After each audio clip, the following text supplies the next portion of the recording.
Herre, vi tackar dig för att vi kan vara efter här och synja om ett underfulla namn, Jesus.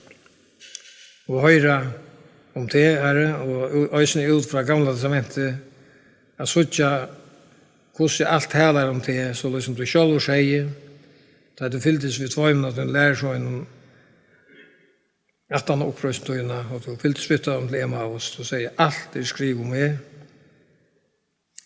och du säger tid söndfätande och trek hjärsta att tryggva öllum tog som profeterna talar. Och vi tackar dig för det, att du har nöjt in i ordstaknättar, att detta som Bibeln fortäller oss om, heter allutante, heter okra øynesta vevn, øynesta som det bytja av, vi hese annars ekviliga iva som tilvære, som har ångat varit så sikra, og her gjør den her. Det er bare åt som sikkert, det är det som tog oss om det andaliga. Det är det som är tryggt, det som är inte suttja. Allt det som är suttja för gånger, men tog verur i alla räver, det är tackat där för det. I Jesus är dyra bra namn. Amen. Nu får vi så i kvöld, och vi får Atle Josef. Vi så sista lärarkvöld, hos Josef blev seltor. Og vi släppte honom här, och nu får vi åter till det. Och vi får att fylja Josef från att vi medianittar köpte han. Och fylja honom i affären ner till Egyptaland. Att det här var en öjlig stöva som Josef har kommit i, och vi kunde med röjna uimynda okkom det här. Det är så inte med av den har kommit ut till bodjarsöjnar, och nu hände det som var pura ovänta. Han kunde alltid drömt om att ha funnit på andra slukt. Men tar täkan och sälja. Och han färas det vi som främmande mannen. Och bodjarna säger sådana, vi såg oss salar inte stansar, att har glömt det aldrig natt. Så är det vi syntene, och nöjter i mön och märk, tjamonkon. Det här som gör det i öjna för,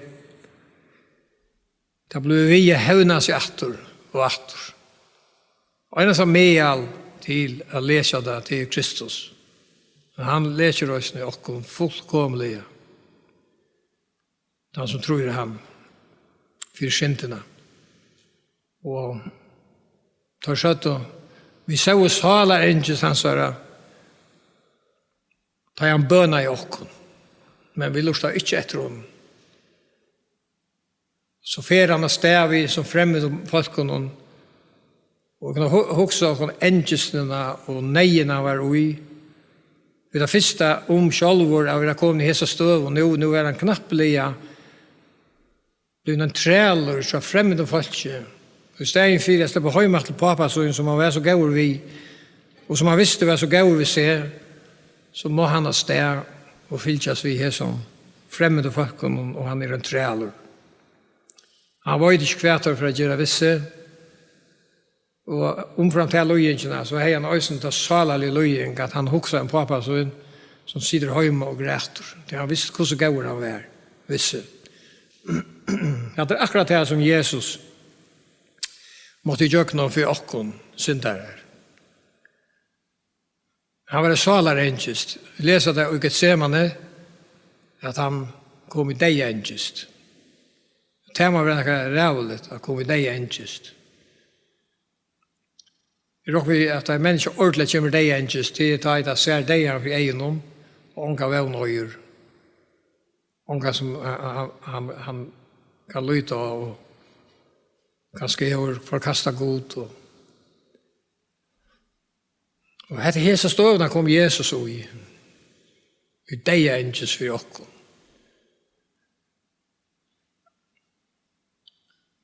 Josef så tar mitt i 19 affärer så tar komma till Egyptalands och tar sälja så Josef vatten. Han var själv vidare och han var själv till en högstandande man som fara och konch. Han som stod för lojvärdinne. Och det var allt Herren som bondade det så. Och i alla nejene som han lät tar sig bara gera vid Josef, och som han många ger oss nu löjve människans, han leter immest komma iver lojens tryckvande som vi inte skilja, och som är öjla ringt. Men han är alla tydliga sådana hånd iver, och han lojer i köknunda. Så svär han vid Josef i alla tydliga, och här ger han så här att Josef kommer i ett gott hus av era, här var allt som skulle till. Och en ryke med år. Och vidare Josef är så balutlig som han är, så styr han kött och graton. Till kött så är han inte faktiskt en träler. Han är inte en träler och inte affärer på Potifar. Men han är blivit faktiskt som en arbetsmävare. Och morgonen arbetsmävare så. Han är högste med i husen. Iver ötlund. Och kipa för ötlund. Till Potifar så alltså kött att här som mannen kunde jag lyta allt vi hänt. Och hämtat hessa stövna är han så nu kommer i. Och så begynner fröstingar där. Vi läser att det är välkänd söva. Vi läser att det är kona Potifar begynner att frösta. Hon kastar egen i och hända en väkra ungling. Och begynner att frösta han till det som skafter. Och hon närskas honom och begynner att snacka vid han. Han arbetar ju inne i husen här. Och så begynner hon att frösta han vid att han ska komma i sång i henne. Och jag ska läsa 2 vers i allt det är så en standanden. Det visar händan edelingen av en människa. Det står i kapitel 23, 8 och 9 vers. Men han vil ikke, og sier vi kone herrasons. Herre min hever ikke egen etter mer, og i nøkron, i øtlen huset søgnen. Alt det og han øyer, hever han lite mer opp jenter. Han hever ikke mer å si her i husen enn er, og han hever ikke sutt mer utan te, til to er kone hans her. Hvordan skulde er nå kunne gjørst, og han er så øntager, og sinta med det godt. Det viser en mann som var, han är en väldig karaktär. Han stod emot tog som människor har fattlet fyra. Och det blir så i hästen områden att det är slockna för fall. Människor håller sig ha lov till allt. Människor gör sig själva till mitteppel, centrum och i ötlån. Och det är inte som ska säga mer än näka. Lauver och så, nej, det är vi inte höjre om. Allt ska vara frukt. Så är det blivit en nekva människa. Men här som unglingen, han öttades god, han visste att god, han dömer allt slukt. Och människor kunna säga vid åkon ånor att det var dömande och Anna, det är hjälp så lite. Det är för god det vill att komma samta. Vi arbetar det. Så han det är han som dömer. Men hon blev vi. Och så tar ständigt det att en dag så kommer han in i huset och gör sitt arbete. Och då är det så nask att de teker i han. Och han låter han ha kappan, han släpper kappan som han har i sent. Och flyttar. Paulus säger i Örn Braun som han skriver till Timoteus som var en unge med han säger flyttar från ungdomslistan. Flyttar från ungdomslistan. Och så säger han några goda ting som han ska sätta som mål efter. Och det här är något som ögonen unga tryckvande och det och är att ta ett eftertäckt där. Flyttar från ungdomslistan. För att du skojar som du varst i skoft. Men man unkor så vet man öjla väl kvärt i skoft och hade rätt. Så blev människor vi att göra det skoja och till ändan så då var det inte döm om det långt. Jag hade det så då så jag. Vi då var minne att döma om så man eldest. Han gör nästa skoft när han var i gott när han gör skoft och när han gör rätt. Och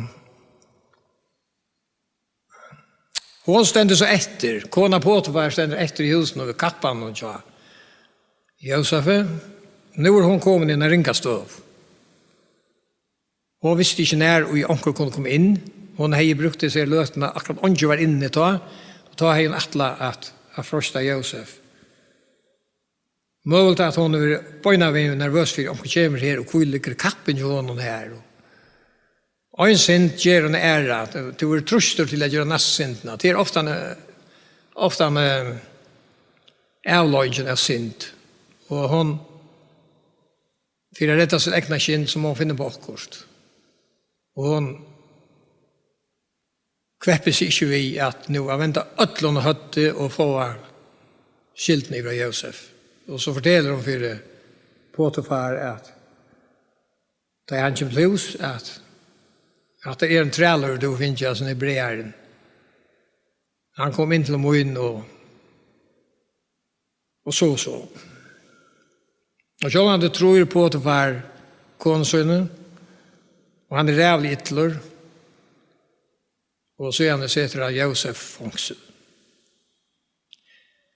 Så Josef fångsle. Men här så gör vi det att efter det samma att Josef han är den samme edelingeren och den rättvise personen som röjner att göra rätt och bära sig rätt ät i ötlån som han hur vi att göra. Och det är kötta fyrstov med vad han säger till. Det är akkurat som jag påtfär. Det gånger en tog så Josef sätter som ivröd i fängelse. Och om att det är inte ordentligt en fängelse långt. Han arbetar i fängelse. Det är bara att jag lukkar. Han är en fängelse och han må alltid vara här. Nu arbetar han i fängelse och ser till hina fängarna och så. Och detta gång sådana tog och så var det här som vi känner väl sövn om Josef. Att det kommer till att Hesbajer att det var ärer som såg du här, ja. Det var skånskare och bäkare som hade varit så far och konge och som var sett fast för också då just. Och i morgon nu kommer Josef in till torrara och han säger till så som motfall ner ut om morgon kan föllar. Josef då tar det bara drömt och tar chattrum så drömmarna det visst ska ta tutte. Jag har ju skott till att tog jag drömmar säger Josef. Låt mig höra drömmarna. Så ser jag då Josef frågar vad det har drömt. Och han utlägger båda drömmarna. Och tar en gång i uppfyllelse. Han säger att detta händer och tror jag det är, säger som jag har utlagt. Annar fick en gåan bådskap och Annar fick en ringan bådskap. Skånskjaren fick dig på att tror jag det är vid leisläten och du får arbetet efter så kanske du får efter att stanta och skånska så kanske. Men bäckaren Han fick veta att han blev aldrig hångtur 3 dagar. Ja, men så säger Josef i skånskjæren. Han sier, «Taid om du kommer ut ur fångselen her, legg et godt år inn til konge for meg, til jeg stålen ur landen og til hebreeren, og jeg har heller ikke gjort som til å kunne køyre meg i fångsel for. Men skånskjæren, han glömde Josef. Så sett han etter en tog, så han det far og drømmer. Far og drømmer også 2 drømmer. Han drømmer, som vi vet, heter en øyelig kjent søva. Han drømmer 5 føyta kyr og 5 ekvelige reka kyr. Og så drømmer han også om 5 øks, gau øks, og nei, det skjei. Omkylta ikke 5 skjei, og skjei ekvelige vanlige øks. Han utlegger så kongen og heter tøyet til at det akkurat samme tøytninger, og til at du drømte at tverrferden til det, at det helt sikkert at det er så løs. Han sier, «Ta koma skjei gauar farao». Men så koma at han har skjei øyler ringar. Og så legger han bøyna veien farao råa. Og han sier, «Nu skulle farao funnet seg en mann, en kilagåa mann, og sett han iver Egyptaland, så det så at han kan kipa 4 at det vil sanka sammen det gåarene til det var nok til det ringåarene. Og farao sier, så bøyna veien vi tar som stand her undan han sier, ja, men hver her har vi en mann som så viser som hes med avren. Han kan utlegge og si etter her. Det blir så til at farao setter Josef iver alt i Egyptaland. Så fører Herren alt til å gå for Josef, og i alle nøyene, trångten som han fri jøkken, så hever Herren noe godt. Og her han noe oppe det bedre. Nu han färden fra husen till farao som han var iver, men nu han kom till det, nu han iver ötlen Egyptalandet. Och det är alltid man kan säga, och utan att säga för en ägg, att han var iver ötlen höjmen. Han var högste med över 18 farao iver ötlen höjmen och ta över det höjmen. Egyptaland var ett världens rike, och Egyptaland var över myndliga framkomland, och vi fått tog in. Han en så gav mynd av Kristus. Nu han konkur. He som en som tar ett selt. He som en som är kjeptur och som trälar. Han som är varit tvätter ut och löj på och sitter i fångsle aravis. Och när jag snäcka, nu han knappliga konkur i rötlun. Han räver ur rötlun. Det är bara farao och självor som river honom. Han samståndes frälsare i heimsens. Han en så gav mynd av Kristus. Det han som nu bjergar åt den heimen. Det stendur at det kom ur ödlun tjauun og landun kom då til Josef at kjeipa kotten. Da det tjei Arne rinko kom. Så han frälsare i heimsens og en 4 mynd og så søvnar standa og Ivan skriver jeg 4 av vysokken og arkos og i god alla tøyene har haft sin finger og i ödlun og til så holdt en standande at lesa Mosebøkene som det eldste og hvordan var det samsværer vi alt det som hendte sånn til så holdt det utroligt. Det en bok som man kan lyta vi en kletta fastare trygg var. Så hon allt har gått ut och det färre gått ut det som efter Jesus kommer att och kött. Det så öliga löje för oss och man kan huxa vi om att det är så otroligt och vi lever helt är. Och när människor, de allra flesta, just är överhöver och affärer om det. Det är livet heter livet, det är livet nu det är och glädjast och röjnast dessa så stunder för att förnöja sig och få livet gänga som bäst. Det huxa inte om det här tingene som god avvärer. Alla togna vi. Så nu, i allt gånger så är som Jesus säger, Jesus själv är det som tar sig hjärtskjoltarna. Och det är kvantan och så det som är man har en hjärtskjoltar. Det är ett hela till åkara som bojar ett Kristus som är tryggvand, av det värtjant. Ikke endelig kanskje til at ganga ivespent, eller slett ikke ganga ivespent, og det er man aldri. En dag var her i hjørnet, eller noen på år her i hjørnet, det er som dostas, men man skal ha vært han kan alltid komme. Men det som jeg hadde særlig at man skal ha vært i fire, det er at man lever rett liv. Så frakt som nu ögna kan, ingen är pojlarläser och gör några fojler, men jag måste lukta som Josef. På tamma att han vill värkande, tog ju inte, där kan vi morgon så stand jag in för god. Och det må vara värkande. Och inte äntligen till att man som kanske att det ser ut som att det gör det här i det första samkommande, att det är förluckas som och syntor skoj vi tog att det får vänta så när att Jesus var komma efter att det goes arbete och såna kanske så det är något som man inte man må aldrig bli EU-spänt och ridla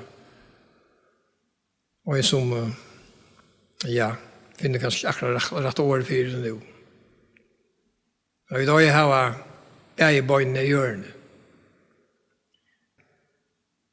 tog en gång så här och i Egyptalandet. Arne genka. Vi ser Arne komma. Da komma tjej och metaliga gåar och han dunkar kottene. Samman och i dunkon. I halde det stendt till ändan att det går så tälja det. Via det och så. Det stod inte still. Han fyllde lövenar alla stämmer. Det så gåar det lejet till Sojus. Till det ringoarne.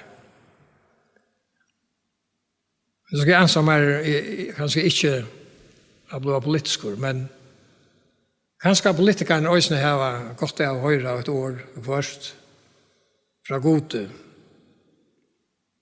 Vi trycker tog att detta här som Bibeln lär oss Josef och som hungersåren i Egyptaland och de går. Det har varit rävliga lojt tid till ett där, menga. I halde man, i förrjun halde vi kunna gå säga, jag de senaste öld, nu man lever något lunch, att det har tid öjla lojt i hetta till så, nu är det mer och mer motsatt. Då kommer man att gå år, och så skulle pengar brukas på ett 8 och annat. Och så kommer man att ringa år, och så vita det gott, men lukka väl, da glömmer man det gå arnon och så är det ringa här arm i det efter allt aktuellt. Det är inte pengar i kassan, inte lagt mig fyra. Och det svöjer in av böjnen och tjock för en pensionist och tjock för en tjokonfolk att komma i tjocknon. Och i stedet fyra att politikeren tjock Josef har brukt att du dunkar samman och det går arnon och inte gärst allt möjligt har. Men just tingene tar det ring och togenar komma. Du tar en ek bylere att göra tingene. Jag hade att det är värst att tar som avbildning av okra landet skulle det tidigare vara lätt efter att det är och lär sig att det är framtiden.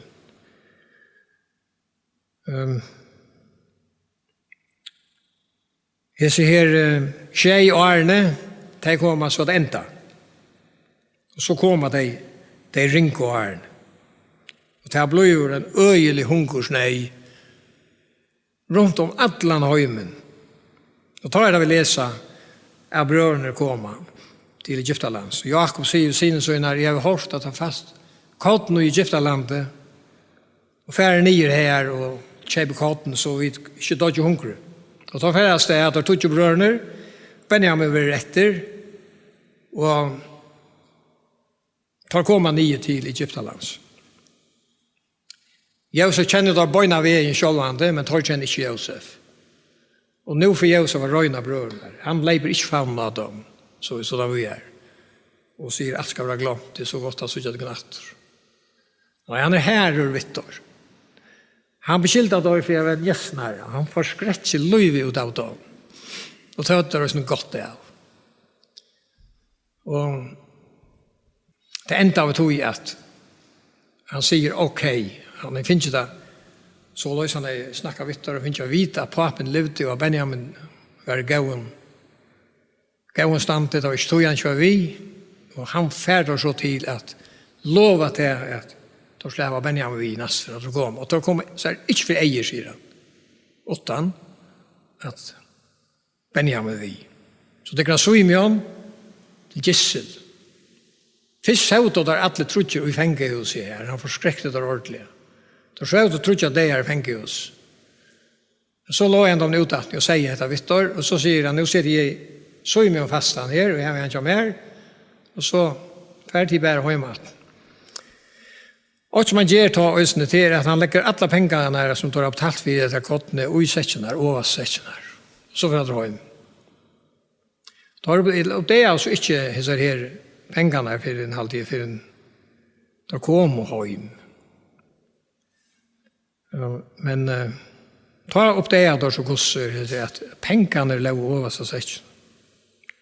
Og da sier vi Jakob Fæger så inn akkurat hva det som Mævren sagt, det er en øyelig strenge Mæver, og han skal sutja Benjamin. Og Jakob sier at de gjør det ytla vi å fortelle mannen at de dotter bøtja. Han tar om skilda, så det kun tar svita, han spurte om alt. Og Jakob sier nøy, Benjamin fra unga vi. De gjør med bandleisa. Nu er jeg mis Josef, nu er Simeon Borstor, og ikke nå misser Benjamin, så gjør det der grav og harmone for han er det er ikke. I sorg. Han for ung kan vi. Men vi vet at det hunker er en ringplava. Kottene blir oppe. Det var nøye som gjør det. Og Jakob innser det. Han sier at vi tar affæra og kjøper kotten. Og da sier det at vi får ung kan vi, og da Benjamin kjøper vi. Og til enda så innser Jakob etter at han hever ikke valg.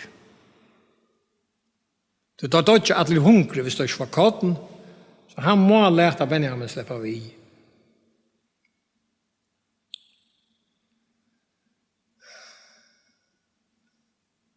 Men Jota, han sier jo på papasøen at jeg skal ansa etter dronjen. Løytan i hendene av meg pappi, jeg skal komme etter til vi honom. Hvis jeg ikke kommer etter vi honom, og ødlom gavon, så skal jeg være der en skoltar i alt mot lov. Og så færre det oss det. Da kommer så etter Nil Josef, og han er øyla glæver til han ser der etter. Og særlig av Benjamin, det stender av hjertet han ser at det er noe som han følte seg så dritten av sambodja så inn, bare tar var bare ordentlig bodja, hinn var alle halvbodja. Det var så mammois, men han helsar. Han var sammen strenge med avren, men øyla bløyer. Og han setter der til bors, og han kjipa fyrkostar som sita, og da var kommer sita, ta omtrasar iver, at ta sita akkurat den eldste sider her, og den yngste sider her, det tar også så roll, det verselt å lukka, men så ser du kommer sita. Ikke hatt at det finnes noen ildgron av lukka. Ja, men så fikk han det ordentlig godt le, og hei varslo her, og tar drukket sammen vi og out, og så sier han, farvel etter, og tar for høymat. Men han gjør åkt. Han var ikke livet av røyna brødskjønner. Han sier til han som stod for husen, noen kører et godbygger som kører til over sekken, ja, det yngste, Benjamin. Legg det her. tar för så glädjas det. Och det är ju bara tar för när det kommer inte för huset. Nu kommer en ryan till Adam där flyger det.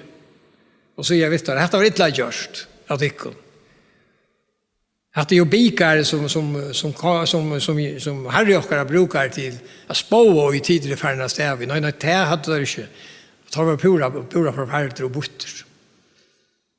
Ja, men så tar man för hittet, så löjte han i ödlun, och tar löjte han i ödlun först, och andra kom den yngsta. Og her finner det godbygga, og tar var rastløslittner. Og så atler atter til hos. Tar han øyla strenger vitt der, og sier det her. Jeg skal lese en tvei skrift og atter her. I kapittel 2 i fjørde. Her det at skje det her. Tar minnast atter og at jeg gjør det her. Kapittel 2 i fjørde, 21. vers. Men tar kjøtt og kvør vi annan, sannelig, nå må vi bøta for det vi gjør det og bodja. Vi så salarengest hansare, da han bøna okkon, og lusta og tog ikke etter hånden. Tog kjemen og henta nei åk. Ta tag ropen til år og sier, vi tar. Sier ikke vittikon, sint ikke mot drøngenon, men nå tid lusta ikke etter mer, og nå er blå hansare kraft. Der under rinkar støv, en håpleiser støv, og skal lese en 2 vers, og nu kapittel 4 gjør det. Etter den kapitlen der han virkelig er røynet, iveskriften Josef røyne brødskyner. Så det er å ha funnet etter her, det som jeg langt har sagt, og så er så standa etter fremme for Josef, og så er det Juda til åra. Det er som jeg husker særlig om. 18. vers sier, ta stå Juda fram til hans herre, og sier, hør meg herre, let tænare tog en tale 8 år med en herre mun høyrer, og let ikke vrøye togene tendrast opp mot tænare togene. To erst jo som farao. Ja, Aren Juda sier dette, to hever Josef sagt, du tar in rømma etter og han sier, jeg vet alle træler så der. Nei, sier Josef. Jeg rettvis som jeg var. Jeg sier ikke ausek folk først. Det kunne alle fra høymatter. Det er bare hans yngste. Han skal være etter. Han som stjålet der. Så så rævlig støvende nå. Akkurat dette det som ikke må hente. Og da det Juda sier det her. Og så er særlig enda av kapitlet, vers 2-3. Han forklarar her for Josef alt. Hvordan alt er seg, og hvordan papen, og hva han er lov av papasønnen. Og så sier han, «Du tænare tog inn tog av seg, at svære papa for dronjen, og sier, har vi ikke han atter til tog inn, så skal jeg være en skuldare for papa, alle dere mine. Lært tog tænare tog inn være etter som træl til herre mine i stedet for dronjen, men la dronjen for høymatter vi brøren så innom. Så er det særlig dette her verset som jeg husker om. Tog hvordan skal jeg kunne for høymatter til pappa, åttan av dronkeren vi. Jeg orsker ikke å suttje sorgene og ta kjemur i pappa. Jeg skjønner vi den fullkomlige brøttamann. Han er knustor. Og Josef, han stender her, og han ser nå at tar alle sjundruknuster, nå har det finnes nok. Han ser at tar bokter.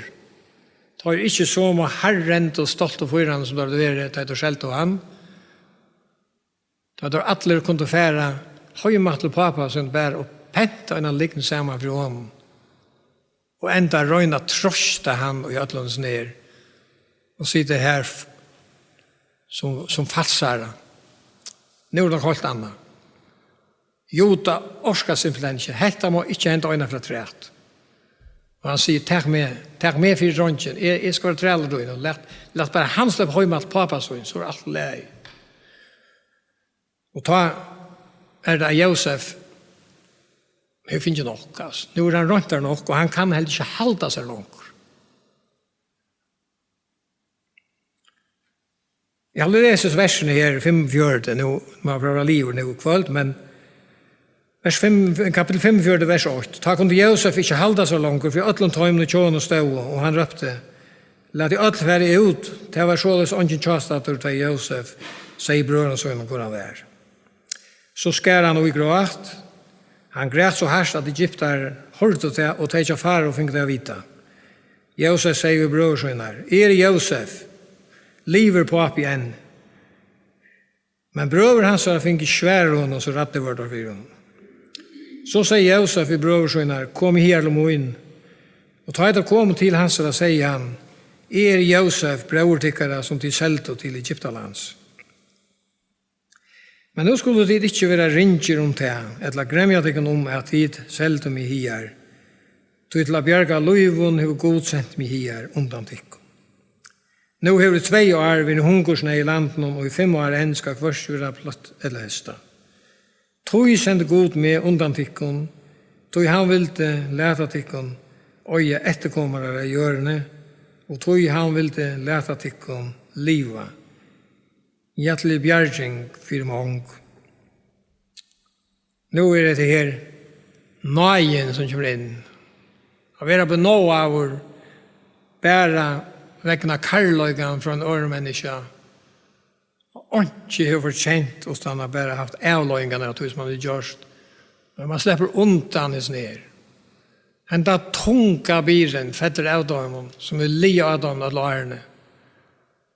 Bodgen som har hatt selt, og skjutja nu hans en ljøslivand, livand for dem, og vis dem nøye. Og alt atter som det vær. Så det da man blir endefødt, i trunnen av Kristus.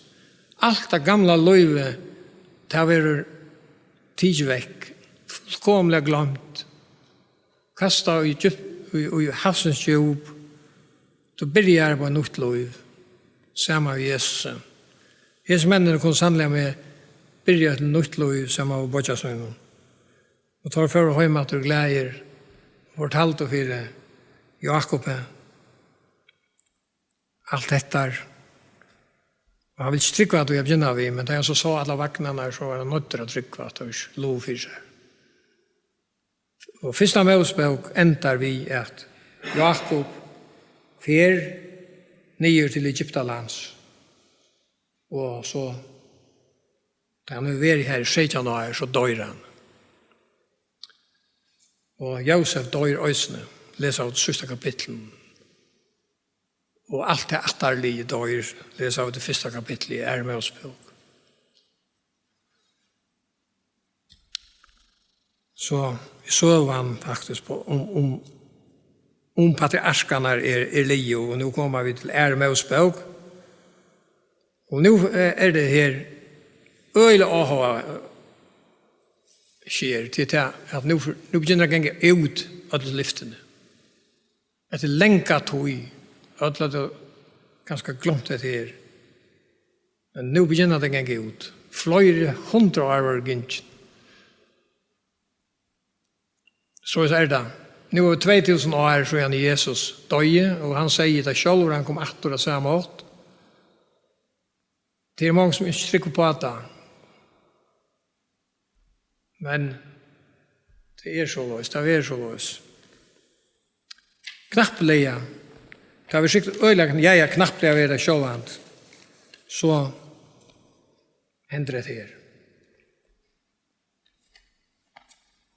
Det er som så for oss menneskene så avnaturligt og mersligt, men det er Guds lyfter. Det er ikke ut. Herre, vi takker deg for en undervård bådskap som første Mosebok ber oss om. Hun ber oss om lykke fra den første bløden om Kristus. Om en person som skulle komme, og en profet, en frelsere, Messias, som skulle frelse ikke bare uskjelsfolk, men alle heimsens tjauer. Vi takker deg for søven om tortrutjar patriarkarna og be om at du skal sikne og gjøre. Nå kommer til Moses, den store godsmannen, og Jesus er døde på navnet. Amen. Så skal jeg synge nummer 3, vers 3 og 4, av nummer 400.